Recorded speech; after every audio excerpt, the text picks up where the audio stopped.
Hello, good morning and welcome to today's episode of True Potential's Morning Markets.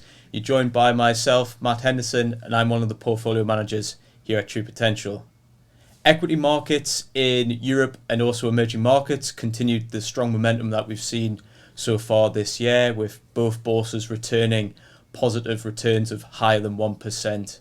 However, if we think about US equity market returns, those were weaker during the day. They fell by approximately 1.3%.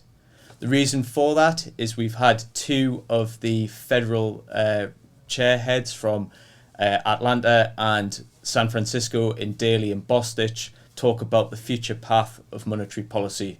Both have highlighted the need for interest rates to be higher this year and held for longer, given some of the inflationary pressures that we've seen over 2022 and into the start of 2023 in the United States. However, what we find interesting here at True Potential as an investment team is that market participants continue to question whether interest rates will need to be held as high given some of the data releases coming out of the US economy. As such, what we saw yesterday in markets was actually bond yields in the US fall and also the US dollar weaker. Sticking with the US as well, we saw the New York Fed's consumer inflation expectations, which showed positive news for the Federal Reserve. We saw that inflation expectations over the next year had fallen from November's reading of 5.2% into December's reading of 5%, with consumers highlighting that they believe that falls will come in gas or fuel, food, and also rent from housing. This will be seen as a positive by the US Federal Reserve, as it shows that higher prices aren't becoming embedded in consumer expectations.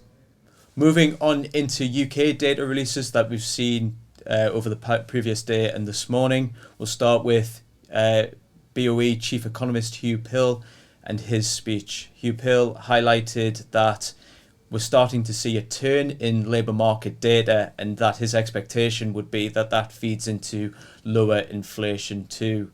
He was also talking about the drivers of inflation that we're seeing and how there's no persistent long-term drivers of inflation within the data and how monetary policy should be reflective of that fact. The other key data release that we've seen out of the UK was the UK retail sales. They came in at 6.5% higher than last December and also 4.1% higher than this November, so last month's reading. The main driver of this was the Christmas period that we've obviously been through.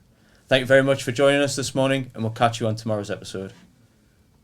If you're interested in taking your investing to the next level, or would like to know more about the options available to you when you retire, then download our free guides to ISAs and pensions.